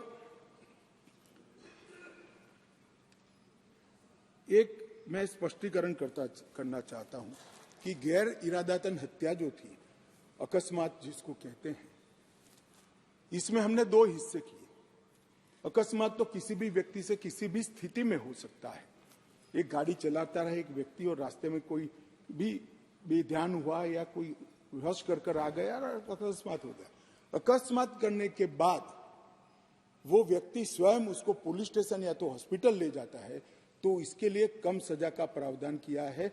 और हिट एंड रन केस, मरता हुआ छोड़कर कोई भाग जाता है, तो इसके लिए हमने 10 साल की सजा का प्रावधान किया। और मैं मानता हूं कि इससे हिट एंड रन के केस में काफी कमी आएगी। पर ये करते करते जो डॉक्टरों की नेग्लिजेंसी से अगर किसी की मृत्यु आती है तो वो भी गैर इरादतन हत्या में आ जाती है, इसकी भी सजा बढ़ गई। तो हमने इसको मैं आज ऑफिशियल अमेंडमेंट लेकर आऊंगा, डॉक्टरों को इससे मुक्त कर दिया है। इंडियन मेडिकल एसोसिएशन ने मेरे सामने रजूआत करी थी, हमने इसको मुक्त करने का प्रावधान किया। मान्यवर, मॉब लिंचिंग का नया प्रावधान हम लेकर आए हैं। नस्ल, जाति, समुदाय या किसी शंका के आधार पर एक टोला एकत्रित होकर किसी को मार देता है तो उसमें मैक्सिमम फांसी तक की सजा की है। स्नैचिंग के लिए कोई कानून नहीं था, चैन स्नैचिंग होते थे, मोबाइल होते थे और अलग अलग धाराओं में अंत में कानून के गैप का फायदा उठाकर वो छूट जाते हैं थे। स्नैचिंग के लिए भी हमने कानून लाया है। और मान्यवर, गंभीर चोट का जो कानून था इसमें भी हमने 2 डिवीजन करे हैं। किसी के सर पर लाठी मार दी, इंजर्ड हुआ तो उसको सजा तो होनी चाहिए, परंतु लाठी मारने के कारण वो ब्रेन डेड हो गया या अपाहिज हो गया तो इसकी सजा इतनी नहीं होनी चाहिए। तो संपूर्ण अपाहिजता या तो ब्रेन डेड के केस में हमने 10 साल तक का कठोर दंड देने का प्रावधान किया है, इसको सेपरेट किया है। मान्यवर, गंभीर चोट का जो खंड 117 है उसमें 10 साल की उम्र कैद का हमने प्रावधान किया है। इसके अलावा भी ढेर सारे बदलाव किए हैं मान्यवर, मैंने प्रमुख बदलाव भी आपके सामने। अब मैं भारतीय नागरिक सुरक्षा संहिता की बात करूंगा। मान्यवर, इस देश में न्याय प्राप्त करने में सबसे बड़ी बाधा है तो गरीबों के लिए तो आर्थिक बाधा है, मगर हमारे संविधान ने इसकी योजना बनाई। गरीब से गरीब व्यक्ति को शासन के द्वारा वकील भी दिया जाता है, न्याय भी मिलता है, परंतु न्याय मिलता ही नहीं। कल ही मुझे माननीय रक्षा मंत्री में बिल पेश कर रहा था, बता रहे थे 2003 में कोई एक्सीडेंट हुआ था, इसका साक्षी का सेवन 2023 में कल ही माननीय रक्षा मंत्री जी के साथ आया है। सजा कब होगी वो तो अभी किसी को मालूम नहीं। माननीय सालों के सालों तक तारीख पे तारीख पढ़ते रहते हैं। पुलिस न्यायपालिका को दोषित करती है, सरकार पुलिस और न्यायपालिका दोनों को दोषी करते हैं, और पुलिस और न्यायपालिका बैठती है तो सरकार को दोषित करती है। सब एक दूसरे के पीछे कानून का सहारा लेकर। हमने इस कानून में ढेर सारी चीजों को हमने स्पष्ट कर दिया। मैं इसको बहुत बारीकी से बताना चाहता हूं मान्यवर, क्योंकि ये समझना कानून बनाने वालों के लिए बहुत महत्वपूर्ण है। मान्यवर, पुलिस द्वारा दंडित कार्यवाही सीआरपीसी में कोई समय निर्धारित नहीं। आप एक कंप्लेन देते हो, इसका संज्ञान वो 10 साल के बाद भी ले सकते हैं। अब 3 दिनों के अंदर ही एफआईआर दर्ज करनी होगी अगर प्राथमिक जांच होगी, इसको कंपलसरी कर दिया। और 3 से 7 साल की सजा के मामले में 14 दिनों के अंदर प्रारंभिक जांच, आरोप सही है या गलत है, इसका प्रारंभिक जांच देकर एफआईआर करनी पड़ेगी। तो ज्यादा से ज्यादा आप 14 दिन तक प्रारंभिक जांच कर सकते हो, और छोटी सजा है तो 3 दिन के अंदर ही एफआईआर रजिस्टर करनी पड़ेगी। सबसे पहली न्याय में समय की कटौती यहां होगी। अब जांच रिपोर्ट जो जिला मजिस्ट्रेट को भेजना है, इसके लिए भी कोई समय के प्रावधान नहीं था, एफआईआर कर दिया। अब 24 घंटे में तलाशी रिपोर्ट के बाद 24 घंटे में उसको न्यायालय के सामने रख दिया जाएगा, आप उस पर बैठ नहीं सकते हो। मेडिकल प्रैक्टिशनर और चिकित्सा जांच की रिपोर्ट, मेडिकल हुआ, कोई समय मर्यादा नहीं। जब उसकी आत्मा कहेगी, जब उनको समय होगा, सारी परेशानियों से वो मुक्त होगा जाए, तब देंगे। अब हमने बिना किसी देर से बलात्कार पीड़िता की रिपोर्ट को भी 7 दिन के अंदर पुलिस थाने में और न्यायालय में डायरेक्ट भेजने का काम हमने यहां निश्चित किया। मान्यवर, पहले चार्जशीट का समय नहीं, 60 से 90 दिन में चार्जशीट करने का एक कानूनी प्रोविजन था, परंतु री इन्वेस्टिगेशन, मेरी जांच चालू है ऐसा कर कर सालों सालों तक चार्जशीट लटकाए जाते थे, केस लटकाए जाते थे और लोग केस से परेशान होते। हमने कह दिया कि 60 से 90 दिन का जो समय था वो तो रहेगा और 90 दिन के बाद और 90 दिन तक ही फर्दर इन्वेस्टिगेशन कर पाओगे। अगर 90 दिन के बाद फर्दर इन्वेस्टिगेशन करना है तो कोर्ट से ऑर्डर लेना पड़ेगा। चार्जशीट को आप 180 दिन के बाद पेंडिंग नहीं रख सकते हो। ये हमने प्रोविजन कर ट्रायल जल्दी हो इसके लिए शुरुआत कर दी। मान्यवर, इसके बाद मैजिस्ट्रेट के समय कब कार्यवाही शुरू होगी, मैजिस्ट्रेट के समय समक्ष, इसकी भी समय मर्यादा थी। अब मैजिस्ट्रेट साहब के साथ हमने बाध्य कर दिया है कि 14 दिनों के अंदर इसका संज्ञान आपको लेना ही पड़ेगा और कार्यवाही चालू, इसको लटका नहीं सकते। तो जो हमारे यहाँ बहुत सारी फरियाद आती है, सच्चा झूठा भगवान जाने, 12 बजे तक कोर्ट चलती है, 12 बजे के बाद कुछ नहीं चलता है। अब अगर 14 दिनों में संज्ञान लेना है तो कोर्ट को इसको समाप्त कर ही जाना पड़ेगा। और आरोपी द्वारा आरोप मुक्त होने का जो निवेदन है वो भी 60 दिन के अंदर ही करना पड़ेगा। पहले क्या करते थे, एक केस में 25 आरोपी, तो एक के बाद एक 25 लोग लिंगरिंग रूप से एक्विटल का अपील करते ही जाते थे और 10 साल तक मुकदमा चलता नहीं था। अब जिसको भी करना है 60 दिन के अंदर करना है और 60 दिन में न्यायाधीश ने इस पर सुनवाई करनी है। तो ये ज्यादा से ज्यादा 120 दिन में केस ट्रायल पर आएगा। प्ली बार्गेनिंग के लिए भी समय नहीं था, अब तय कर दिया है। आरोप तय करने के 30 दिन के अंदर ही आप आपके गुनाह को स्वीकार कर लोगे तो सजा कम होगी। प्री बार्गेनिंग 30 दिन के अंदर समाप्त करना पड़ेगा। ट्रायल की प्रक्रिया में कागज रखने का भी कोई प्रोविजन नहीं था। अब हमने दस्तावेजों की प्रक्रिया कंपलसरी 30 ही दिन में पूरा करने का प्रोविजन कर दिया है, उसमें आप देरी नहीं कर सकते। मान्यवर, ट्रायल इन एब्सेंसिया का भी प्रोविजन किया है। कुछ लोग इस पर आपत्ति ले सकते हैं, मगर मैं आज कहना चाहता हूं, इस देश में ढेर सारे मुकदमे, देश को हिला देने वाले मुकदमे, चाहे बम्बई बम ब्लास्ट हो या कोई, और वो लोग पाकिस्तान में या कहीं और देशों में शरण लेकर बैठे हैं, ट्रायल नहीं चलती है। मान्यवर, अब इनके यहां आने की जरूरत नहीं है।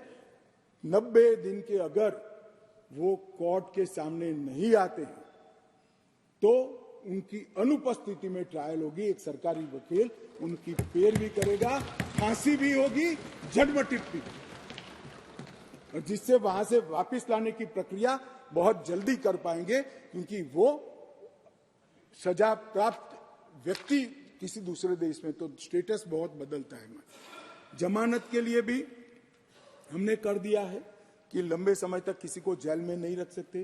पहली बार अपराध करने को 1/3 सजा का जो प्रोविजन है, 1/3 अगर अंडर ट्रायल कर लिया तो इसको मुक्ति दे सकते हो, और बाकी सभी मामलों में 1/2 किया है जो गंभीर प्रकार की हत्या, डकैती, ऐसे मामले हैं।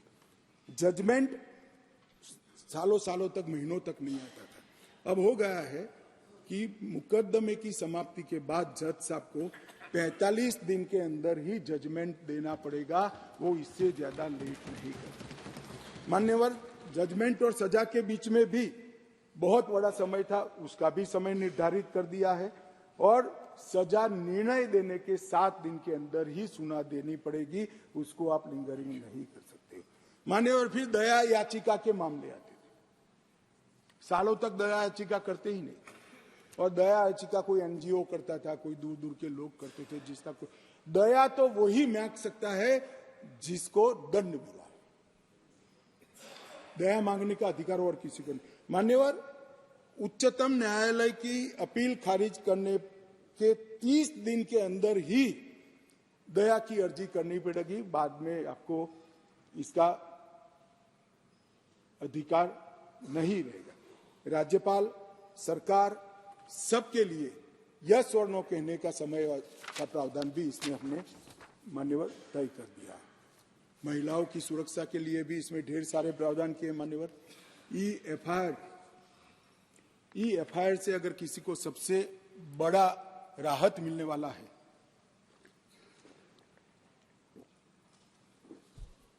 तो महिलाओं को मिल रहा है।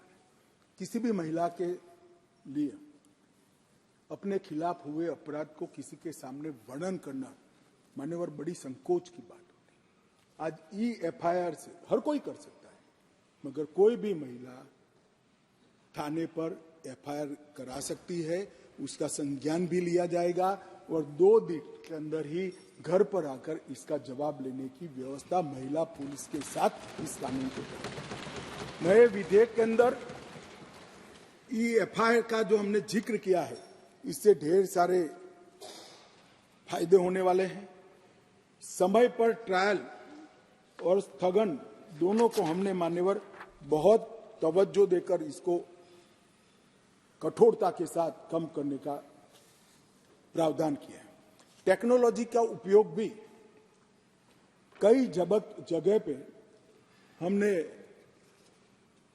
पुलिस के अधिकारों के दुरुपयोग को कर्टेल करने के लिए किया है। क्राइम सीन, इन्वेस्टिगेशन, ट्रायल, ये तीनों चरण में हमने टेक्नोलॉजी के उपयोग को तवज्जो दी है। पुलिस जांच में पारदर्शिता और जवाबदेही इससे निश्चित रूप से सुनिश्चित तो होगी ही होगी, परंतु सबूतों की गुणवत्ता में भी सुधार होगा। विक्टिम और आरोपी दोनों के अधिकारों की रक्षा होगी।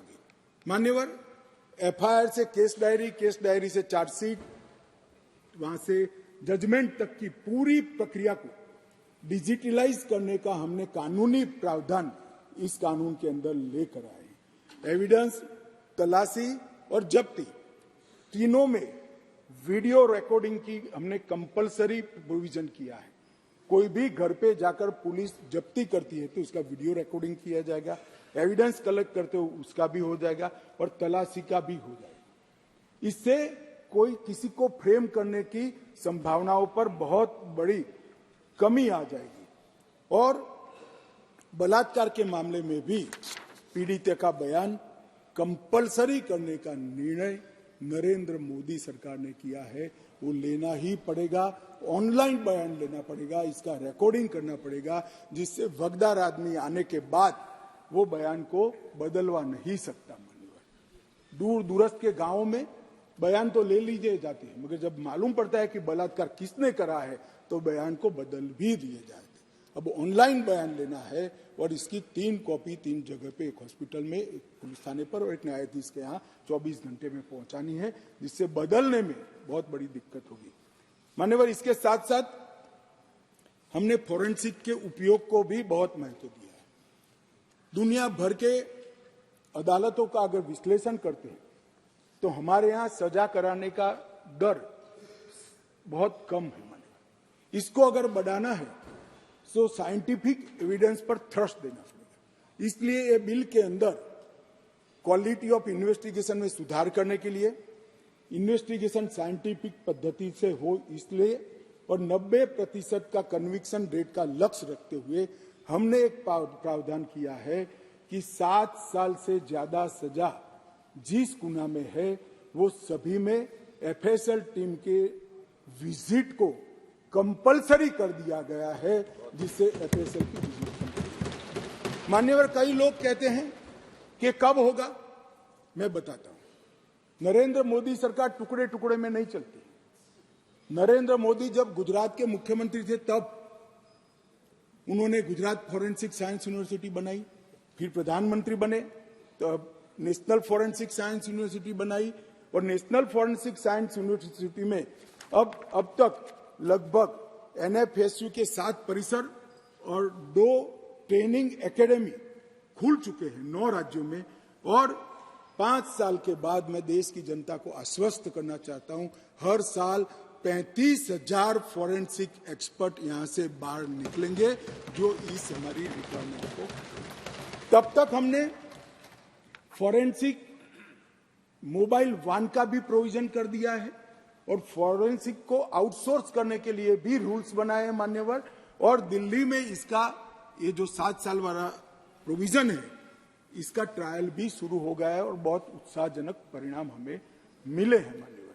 और इसको तभी राज्यों द्वारा नोटिफाइड कर दिया जाएगा जब राज्य के अंदर फॉरेंसिक इंफ्रास्ट्रक्चर संपूर्ण रूप से बन जाएगा। इसमें हमने पुलिस स्टेशन, तहसील, जिला और पूरा राज्य चारों को नोटिफाइड करने की योजना बनाई है। मानो एक शहर में फॉरेंसिक की व्यवस्था हो गई तो वो शहर को नोटिफाइड कर सकते हैं, कंपलसरी हो जाएगा। एक क्षेत्र में हो गई तो क्षेत्र में करेंगे, एक जिले में हो गई तो जिलों को करेंगे, और जब सब समाप्त हो जाएगा तब पूरे राज्य को नोटिफाइड करेंगे। और इसका माध्यम से सजा कराने की बहुत बड़ी क्षमता प्रोसिक्यूशन की बढ़ेगी। माननीय लगभग 2000 करोड़ रुपया भारत सरकार ने इसके लिए राज्यों को दिया है और 30 राज्य और संघ क्षेत्रों ने इसका काम भी चालू कर दिया है। और हम 6 अत्याधुनिक सेंट्रल फॉरेंसिक साइंस लेबोरेटरी भी बना रहे हैं। मान्यवर, जीरो एफआईआर, कई लोग कहते हैं कि जीरो एफआईआर पहले से थी, लेना कंपलसरी नहीं था। आपको कोई भी व्यक्ति ना बोल सकता था, इसकी कोई कानूनी धारा भी नहीं थी जिससे इसकी पुष्टि हो जाए। अब विक्टिम कोई भी पुलिस स्टेशन में जाएगा, कहीं पर भी रहता हो, इसकी एफआईआर लेकर 24 घंटे में इसके कंसर्न पुलिस स्टेशन में ट्रांसफर कंपलसरी करनी पड़ेगी। ये 0 नंबर की एफआईआर विक्टिमों के लिए बहुत बड़ा आशीर्वाद होने वाला है, क्योंकि दबंग ध्यान पुलिस स्टेशन का ही रखता है कि मेरे खिलाफ फरियाद लिखवाने गए या नहीं गए, वो ध्यान रखता ही रह जाएगा। किसी भी थाने में एफआईआर रजिस्टर हो जाएगी, ऑनलाइन एफआईआर रजिस्टर हो जाएगी और उसको बुलाना पड़ेगा। इसके साथ साथ प्रत्येक जिले में और प्रत्येक थाने में एक पुलिस अधिकारी को हमने पदनामित किया है। जो कोई भी आएगा तो गिरफ्तारी में जो लोग हैं इसकी सूची उसको बतानी पड़ेगी।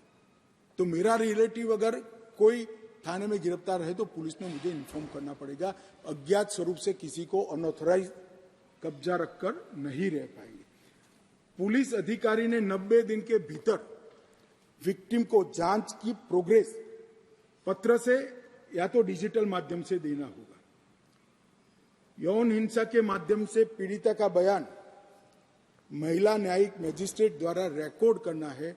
अगर वो नहीं उपलब्ध है, ज्यादा इंजर्ड हुए हैं, तो महिला पैरा मेडिकल स्टाफ की उपस्थिति में इसको दर्ज किया जाएगा। यौन उत्पीड़न के बयान को यही है जो मैंने कहा, और जहां तक हो सके बयान रिकॉर्ड करते वक्त इसके माता पिता या अभिभावक को भी उपस्थित रखने का प्रयास किया जाएगा। हमने बहुत सारे सरलता लाने के लिए भी प्रयास किया है। जैसे समरी ट्रायल में अब तेजी आ जाएगी। पहले 3 वर्ष 2 वर्ष तक थे, अब 3 वर्ष तक कर दिए हैं। कम गंभीर मामलों में अब समरी ट्रायल हो जाएगा तो ट्रायल जल्दी होगी। सिविल सर्वेंट के विरुद्ध प्रोसिक्यूशन, जो सरकारी अधिकारियों के खिलाफ गुना रजिस्टर होते थे, उसको मंजूरी की जरूरत होती थी। सालों सालों तक बाबू मंजूरी देने ही नहीं देते थे। अब अगर 120 दिन में रिजेक्शन नहीं आता है तो उसको मंजूरी मानकर सरकारी अधिकारियों के खिलाफ केस चला लिया जाए। तब इस पर कोई बैठ नहीं सकता। सिविल सर्वेंट एक्सपर्ट पुलिस अधिकारी, उसको जवाब देने के लिए ट्रांसफर होते रहते, मान्यवर प्रमोशन होते रहते हैं। जब डीजी बनते हैं तब डीएसपी के जवाब देने जाने। अब वो ही पद पर बैठा हुआ व्यक्ति फाइल के आधार पर जवाब देगा। वो व्यक्ति को आने की जरूरत नहीं है। और कोर्ट को अगर जरूरत लगेगी तो ऑनलाइन इसकी गवाही लेने का प्रावधान भी मान्य हमने कर दिया। जमानत और बॉन्ड को सुस्पष्ट नहीं किया गया था, अब हमने जमानत और बॉन्ड को सुस्पष्ट कर दिया है।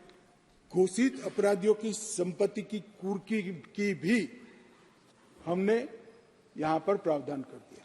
मान्यवर, कोई अपराधी न्याय की शरण में आता ही नहीं, भाग जाएगा और सालों सालों तक केस लंबित रहेंगे। केस तो चलेंगे इसके अनुपस्थित, मगर उसकी संपत्ति की कुर्की भी की जाएगी। और प्रोक्लेम्ड ऑफेंडर घोषित करने के लिए 10 वर्ष या अधिक की सजा या आजीवन कारावास या मृत्युदंड, इसको प्रोक्लेम्ड ऑफेंडर घोषित किया जाएगा। पहले केवल 19 अपराधों में ही भगोड़े घोषित कर सकते थे, अब 120 अपराधों में भगोड़े घोषित करने का हमने प्रावधान किया। जिससे देरी न हो। और उसमें बहनों पर अत्याचार का भी मामला हमने ले लिया है। मान्यवर, सबसे बड़ा जो मैंने कहा, ट्रायल इन एब्सेंसिया, कुछ सदस्यों ने इसके खिलाफ थोड़ा आवाज भी उठाया है, ज्यादातर तो बाहर थे तो बहुत नहीं उठ पाए, वरना तो हर एक बोलता। मगर मैं ये पूछना चाहता हूं मान्यवर, गुनाह कर कर जो देश के बाहर भाग गए हैं, इनके प्रति क्या सिंपैथी है आपकी भाई? मुझे बताइए तो। सैकड़ों लोग बम धमाके में मार दिए जाते हैं, कश्मीर में आतंकवाद कर कर, पैदल चलकर पाकिस्तान में छुप जाते हैं। क्या इनको सजा करनी चाहिए या नहीं करनी चाहिए? मेरा बहुत साफ क्वेश्चन है। क्या सिंपैथी है आपकी इसकी? अब नहीं बख्शा जाएगा, आप आओ ना आओ, आपको सजा भी होगी और आपकी संपत्ति भी होगी। ये देश ऐसे नहीं चल सकता। और अगर न्याय ही चाहिए तो कानून की शरण में आइए। भारत के संविधान में हर गरीब से गरीब व्यक्ति और हर पीड़ित से पीड़ित व्यक्ति की न्याय की सुविधा है।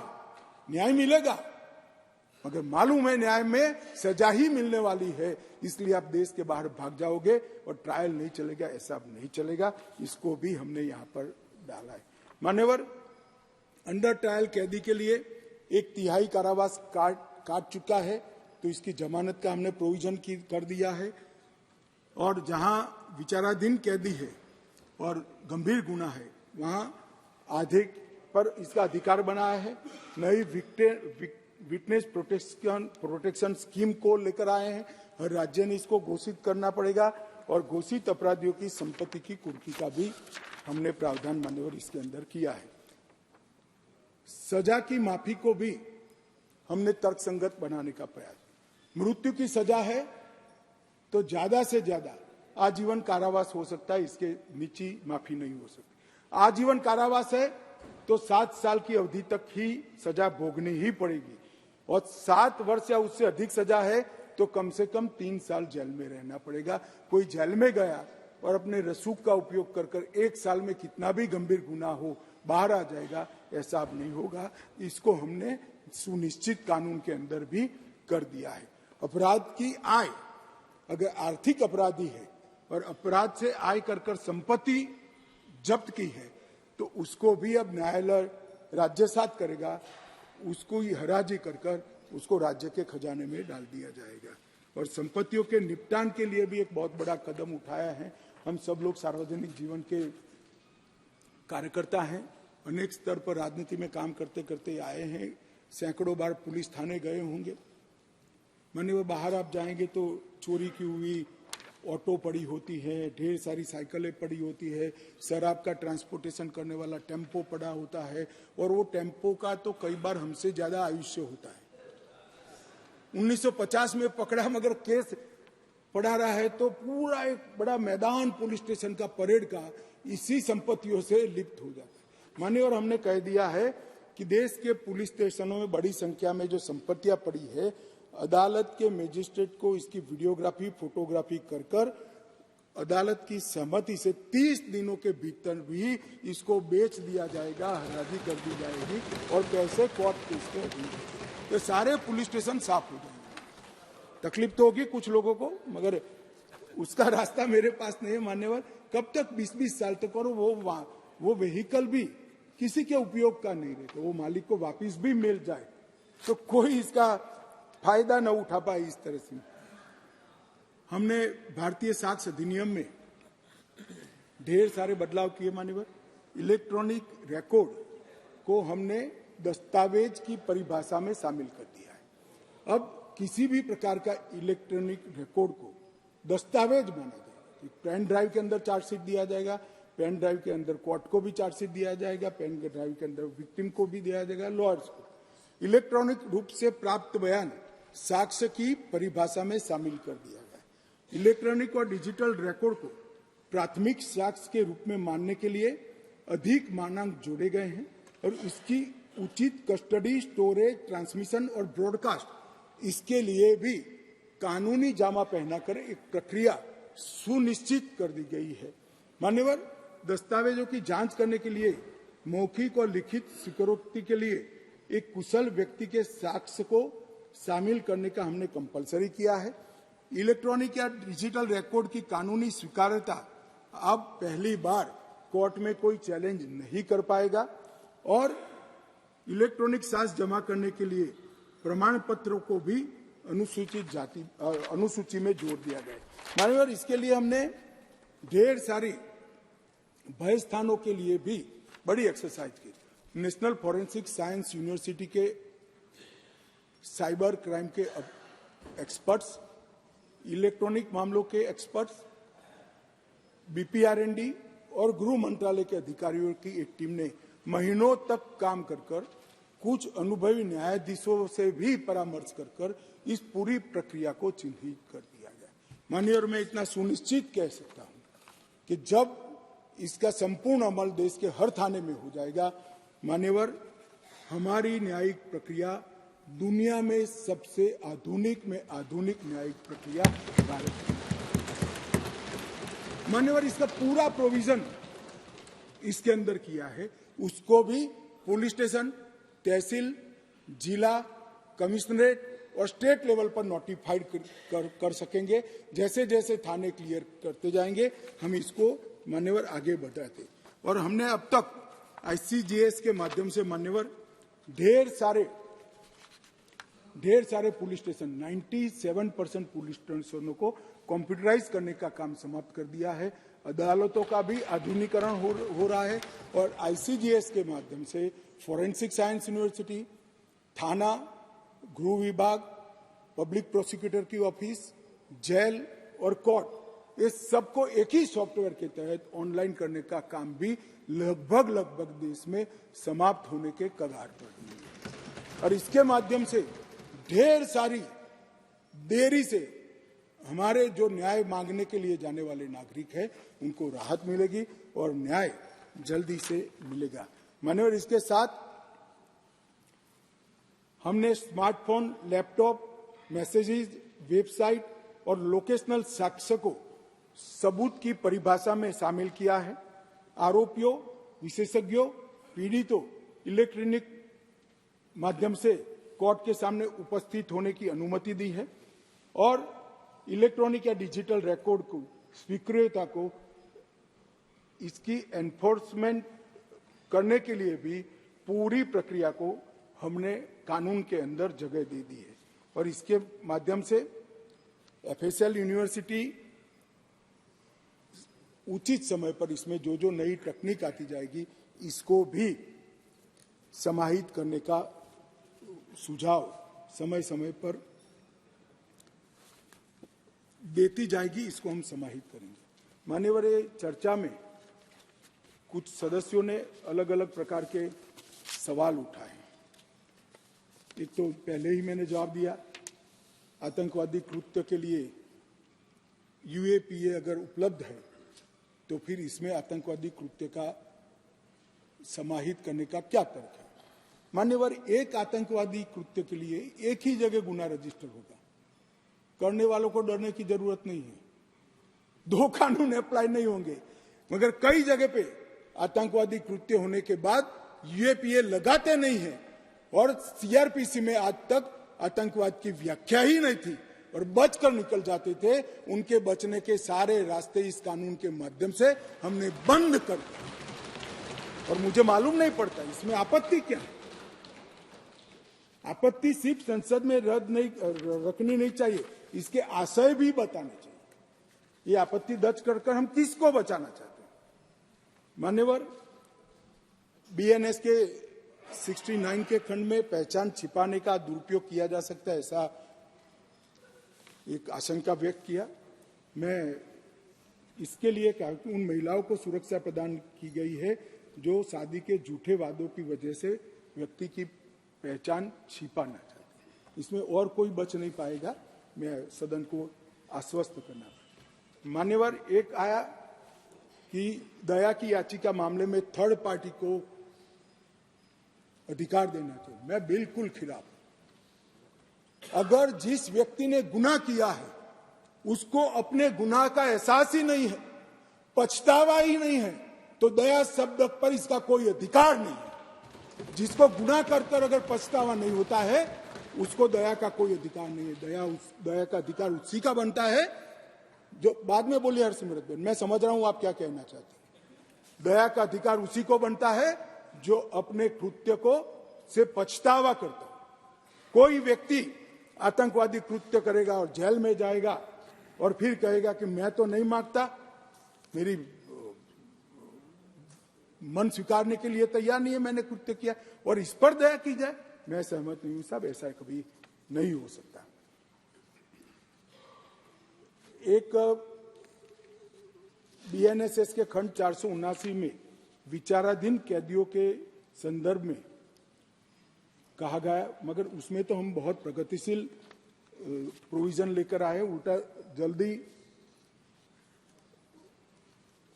छूट जाएंगे वो, क्योंकि 41 सजा होते ही उनको जमानत देने का हमने प्रोविजन किया है, जो पहले कानून नहीं था, और उसके पहले कोर्ट तो दे ही सकती है जमानत। दूसरा है वीडियोग्राफी के प्रयोजन केवल तलाशी तब क्यों है, गिरफ्तारी और पुलिस बयान दर्ज करने के। भाई हम सबको मालूम है पुलिस का बयान वो आरोपी के खिलाफ कभी उपयोग नहीं किया जा सकता, वो 161 का बयान होता था, कोर्ट में दिया हुआ बयान ही आरोपी के खिलाफ लिया जाता है, इसलिए इसमें पुलिस के बयान को नहीं रखा है। डिस्चार्ज एप्लीकेशन करने के लिए अलग अलग समय सीमा उचित नहीं है, ये थोड़ा मिसअंडरस्टैंडिंग है। खंड 250 और 262 अलग अलग प्रकार के ट्रायल के लिए ओएसीडी सेशन कोर्ट में ट्रायल केस के मजिस्ट्रेट द्वारा सेशन कोर्ट में कमिट होने के बाद जो शुरू होता है, इसके लिए खंड 250 है, और मजिस्ट्रेट के द्वारा जो ट्रायल होता है इसके लिए खंड 262 है, तो दो अलग अलग ही है।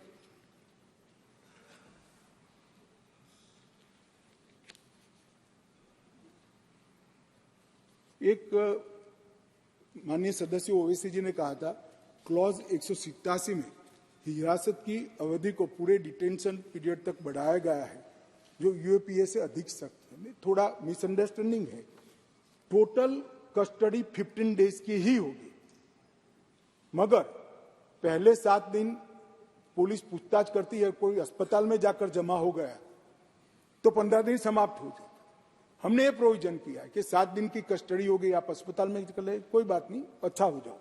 अच्छा होने के बाद वो 8 दिन के लिए तो फिर आना ही पड़ेगा, तो टोटल कस्टडी को तो हमने 15 दिन का ही रखा है, और मीनवाइल कोर्ट जमानत भी दे सकती है, प्रोविजन को भी हमने रखा है, तो इसकी जमानत पर भी असर नहीं होगी और तो कुल दिन भी नहीं बदलेगी। डी के बासु मामले में दिए गए निर्देशों को शामिल नहीं किया है। हमने भारतीय नागरिक सुरक्षा संहिता में खंड 37 में बदलाव ही कर दिया है, और हर जिले और हर थाने में एक अधिकारी को हमने नामित किया है, जिससे कस्टडी का ब्यौरा देना पड़ेगा। किसी नियंत्रण और संतुलन के बिना पुलिस की शक्तियों को बढ़ा रहे, ऐसा नहीं है। मैंने आगे बताया है कि कई जगह पे पुलिस की शक्तियों को कर्टेल भी किया गया है, कई जगह पे उस पर वॉच रखने की भी व्यवस्था मान्यवर हमने की है। इसके साथ साथ मॉब लिंचिंग के लिए भी कहा गया है, मगर इसमें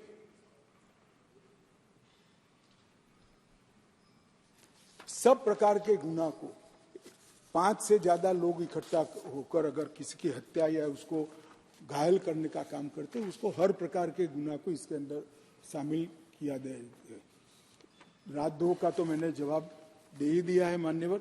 इसके बाद भर्तृहरि मेहताब जी ने 2-3 प्रोविजन किए थे, मगर क्लॉज 152 और संगठित अपराध 111 और ये दोनों को जब बिल फिर से पेश किया गया, इसमें बदलाव कर ही आपके सुझाव बिल के बदलाव में हमने समाहित किया गया है।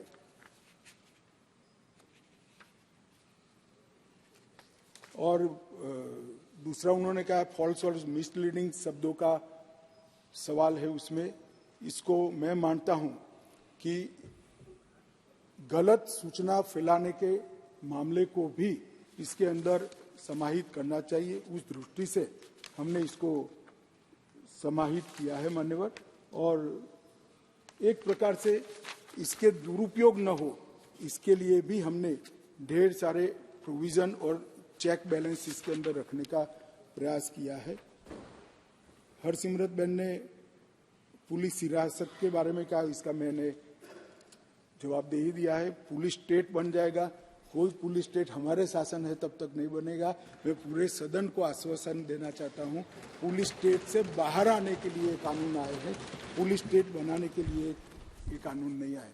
मान्यवर, 2-3 मैं ऑफिशियल अमेंडमेंट भी ला रहा हूं, तो ये तीनों कानून में द्वितीय शब्द इसलिए दिया गया है कि एक ही प्रकार के नाम के 2 बिल 1 साल के अंदर पेश नहीं हो सकते थे, तो ये टेक्निकल संसदीय प्रणालिकाओं के कारण करना पड़ा है। और दूसरा मैंने जो कहा कि डॉक्टर को गैर विवेचन हत्या में कम सजा के लिए हमने प्रोविजन किया है, ये तीनों प्रोविजन को भी मैं लेकर आया हूँ। मान्यवर, मैं निश्चित रूप से मानता हूँ कि भारतीय न्याय संहिता, भारतीय नागरिक सुरक्षा संहिता और भारतीय साक्ष्य अधिनियम, ये तीनों बिल कानून बनने के बाद आज से 100 साल तक, कम से कम 100 साल तक जितने भी टेक्नोलॉजी आएगी, ये टेक्नोलॉजी को इस कानून के तहत समाहित करने के कानूनी प्रावधान होंगे। मान्यवर, फॉरेंसिक साइंस को इतनी कठोरता के साथ, इतनी दृढ़ता के साथ कानून में जगह देने वाला एकमात्र देश हमारा भारत बनने का है। मान्यवर, जो ब्रिटिश राज की, ब्रिटिश काल की गुलामी के सारे चिन्ह समाप्त कर कर ये संपूर्ण भारतीय कानून अब बनने जा रहे हैं। और हमारे संविधान का जो स्पिरिट, हमारे संविधान का जो स्पिरिट है, सबके साथ न्याय और भारतीय अवधारणा दंड और न्याय की है, इसके आधार पर, इसके बेसिस पर कानून बनने जा रहे हैं। मैं आपके माध्यम से सदन के सभी सदस्यों का आशीर्वाद मांगता हूं कि इसमें आप सहमति दीजिए। और मोदी जी का एक और वादा आज इस कानूनों के माध्यम से देश की जनता को दिया हुआ पूरा होने जा रहा है, इसको आपका आशीर्वाद।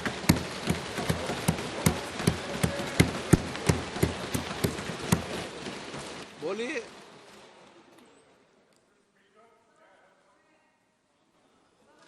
गृह मंत्री जी का आभार व्यक्त करती हूं कि आपने बोला कि पीड़ित से पीड़ित को इस नए कानून से उनको न्याय मिलेगा। सर मेरी सिर्फ आपसे विनम्र बेनती है कि एक कौम की सेंटिमेंट्स जो जुड़ी हुई हैं, जिसके प्रधानमंत्री जी ने भी पिछले सेशन में कहा कि जो कानून में नहीं आता। सर प्लीज सर, ये मर्सी पिटीशन कानून में नहीं है सर। मर्सी पिटीशन के बारे में आपने विषय जिसका माँ बाप जिंदा नहीं है, जिसका परिवार नहीं है, मुझे याद है विषय आपने कहीं बताया।